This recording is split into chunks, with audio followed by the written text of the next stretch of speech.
Legacy Immortal VP. Naku, lakad matatang. Normally. It's just, I mean, she's not securing your carry's lane. What else is she doing? Ooh. Oh, no. A little bit of throwback to the major. Lone Druid, one of the big popular Thunderstrike level 1 this time around, but he's got his 2 now. All right. So we learned the tech was it was not the tech. It was a total mistake. Well, not mistake. He did it to save his life. Adaptation. We weren't sure if it was actually good. It was, yes. Oh, look at that. Crystallized dead. The level 2 on this off lane from X3. I mean, Willow hasn't even leveled a second spell yet. Triangle, you can farm these ancients as long as they don't stack them super high. It's all good. Lil in the brambles. Caught up with the Starbreaker. Enchantress, the Savage Roar, going to push the Dawnbreaker back, and the Entangling Claws catching Willow. Can they get the Shadow Realm hit in? Just going to take a couple more. Come on, finish her off. The Wildlings are chasing, though. We do get the kill on the Willow as Sugarat goes chasing in. Starbreaker won't land, though, and now he's in trouble. If they get this bad. Obviously, TA, it might be a little nicer sometimes because you can farm the stacks very easily, whereas Lone Druid, it's a bit harder. And go Roche as well. Yeah. But it's definitely not bad. Lil coming in from the back. Trying to get his Centaur into a position to stomp, but he will do that perfectly. Entangling Claws come right on time as well. Better luck next time. Nice. The lane has come online. On top, There's Astral. Glimpse back in. Dead to SMN as Malik. He's looking for the trade. We'll get it in the 1-for-1. lots of kills happening. Yeah, 4 apiece, 7 minutes in.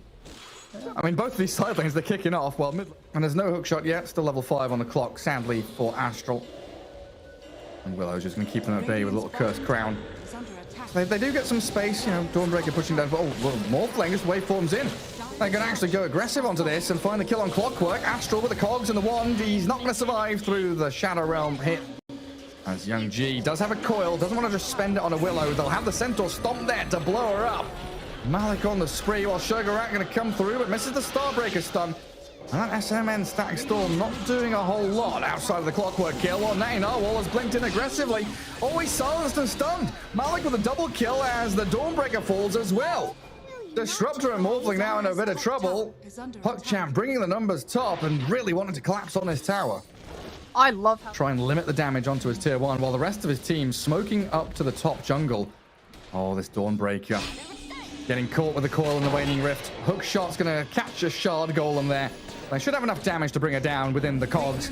Sugarat with a Celestial Hammer, buying a little bit of space, and the Terrorize fearing up the Puck with a Bedlam and a Static Storm. Young G glimpses back in with the phase shift. Where's he gone? Disappears. Waning Rift across, but still dies. Dire's top tower is under attack. Nice, nice, nice. This is a very... the only real way they can play their lineup. Punishing, that's fair. But yeah, the nice thing is, if you have a tanky call like a Morphling late game with the Morph Strength or the BKB or whatever he wants to get, you're able to cover him with the Will of Fear really nicely. Oh, Young G getting the initiation, and Astral finds the angle onto SMN. He'll glimpse the clock away, but still die to Malik and Lil, pushing that damage forward. When PuckChamp group is 5, they just look so incredibly strong. It's not they quite... are connect, right? But it's kind of the opposite way right now. She's trying to fend off this thing. If a fight starts, it will just be on her. You usually want other heroes to get gone on so you can use that Dawn ult. So everything's kind of counterintuitive. And there we go with Young G in, silencing the Morphling, and Malik's BKB, and that long duration silence, level 3 on the Death Prophet, just clearing through Nesphere. Astral, that hook shot went straight through onto a creep. Wave coming in as SMN is destroyed by the DP, while in the mid lane, what's going on there? Astral, that's where he got glimpsed back to. Cogs up on the Queen of Pain. Blink is ready now. Natty Narwhal's got it. To push? Plus. Either way, he did not have Manta for that silence. Yeah, the double silence. I mean, what was the Static Storm on Lil? Trying to kill off this Enchantress, but Bracer, full wand, Strength Treads, doesn't survive. Sonic Wave, straight through the middle of PuckChamp. As Astral getting focused down by the Morphling now. Finally getting involved, Nesphere, with a bit of right-click damage. Needs another move forward with a waveform to catch anyone else as Crystallized pops the Savage Roar, and Young G back in with a 3-man Waning Rift and the Orb. Doesn't get over the top with the coil on Narwhal. Queen of Pain out. Yeah. They've still got to get past this point of the game where they've got Malik with Exo and 15. BKB's ready. Lone Druid has the Bear plus a resummon. No Aegis though. Hunting. Poor Willow. Walk straight into them. If they can catch a bit of vision on someone else. Dawnbreaker running back away from that top jungle, but Malik blinks forward and forces the BKB. TP out, but the hookshot cancels. Astral, he finds the way in. Sugarant just going to be chased back into the trees and finished off by another Crypt Swarm. Obviously not ideal, but you can see this way of playing, the play into Lone Druid, and Morphling's one of them, especially when he gets the Scarlet. Like, you see he's trying to push this high ground. It's going well just because they kind of forced the issue before X3 was set up for it. But if they get this kill, if they take down the Queen of Pain, could be huge for them as Malik goes straight on in. The BKB's up through the Static Storm. Astral gonna trade his life for the Quap. And no buyback for X3 here as they try and glimpse to disengage. But Sugarat trapped. Young G and Malik will chase the Dawnbreaker to the ends of the earth and take down yet another. So no buyback on Queen. They do have one on Dawnbreaker, but 25 minutes in, you don't want to be buying back on Cause. The trouble is you're probably going to have to defend your high ground. They've got Exo and the Bear. I don't think there's much you can do even if he does buy back. I think you kind of have to just say, whatever, we'll use Glyph. Glyph and Sack. Exo's running out. A glimpse back. And Young G being focused by this Morphling. Silence is on him after the Manta. They don't commit hard for it, and yeah, you're right, they do just Glyph and defend that tier 3. No buybacks required, but SMN dead to Lil, who's dived in behind the tier 3 in that mid lane. The best thing the PuckChamp got here was the Glyph. Perfect vision to spot everybody coming. And it's going to take the perfect team fight initiation from X3 to really match this from PuckChamp now. And I see with a Hex jump in, that Observer Ward gives them the vision on the Dawnbreaker. Feared and hook-shotted. Astral gonna push her back into the Crystallized Bear, who just takes a couple of hits. And Mid's also going in. Oh yeah, Willow gone. That's a Puck with an Arcane Rune, so only 45 seconds left on the coil. Not summoned, but now he's got Blast Rig and BKB, and the Puck breaks the smoke to jaunt away Blink to safety. So the smoke comes to nothing, and PuckChamp, they reposition. They ready themselves for a move, maybe onto this Morphling as they ping him out, and they get the Scythe of Vice, the Hex in. The Terrorize will Fear and maybe hold them back for long enough, but the Fear was on the Morph as well. Someone caught him out, pushes him through the coil, while Astral in onto Sugarat's Dawnbreaker. 2 dead for about a minute, while the Sonic Wave does very little. Nutty Narwhal will push Malik back, but doesn't get a single kill for the Dire team, and being hunted by the DP still. Oh, the Hex. A Scythe of Ice from Malik's Death Prophet has been superb. And what an item. They got that initiation on Morph so well. He was just chain stunned, controlled from full to finish. SMN's dying down bottom as well. Young G just keeps on chasing.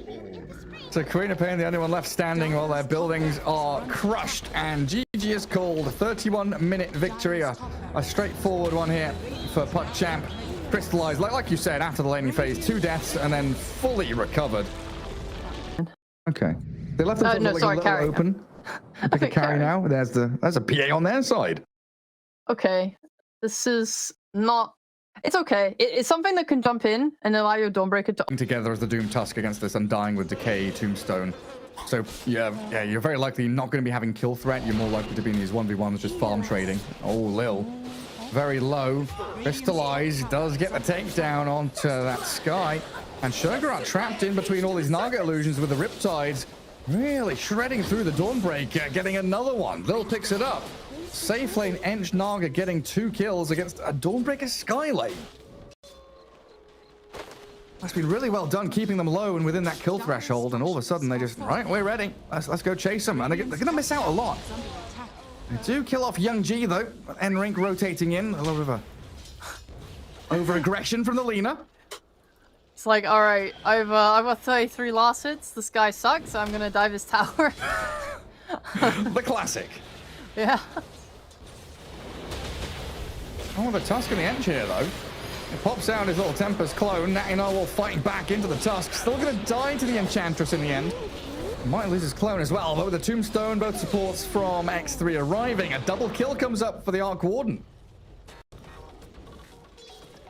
This is nice for PuckChamp at least. Before Aghanims quite often, don't we? I think so, yeah. I think we see treads as well as boosts, like just to give more stats, because that is something Arc One usually struggles with. Oh, Young G needs the backup of Astral. Misses shards again. Getting off the mark with those, but he's still going to snowball aggressively, bringing Young G with him for the Laguna Blade finish. His Spark Raid's starting to stack up and do some meaningful damage on this Lina, while Lil grabs a Hellbear, comes back in with a 2-man Light Strike Array from the Lina. Astral wants to move on to this Arc Warden. They'll lose their Lina now, though. And it's time to back up as the Phantom Assassin, 8.5 minutes in, rotates mid. Continues fighting around the rest of her team. What's Lil doing? Chasing the Undying. SMN. Looks like he's going to fall right next to that creep camp. Oh, close. He nabbed the regen rune. It allowed him to just live a little bit longer. She's not even going for like real items. Like Ether Lens travels. Oh, Lil. You're going to be saved up here by Astral. Even salving. But turned back onto this Dawnbreaker. Sugarat helped out by the Mystic Flare to try and burst through Astral, but with that Laguna Blade, Young G makes short work of it.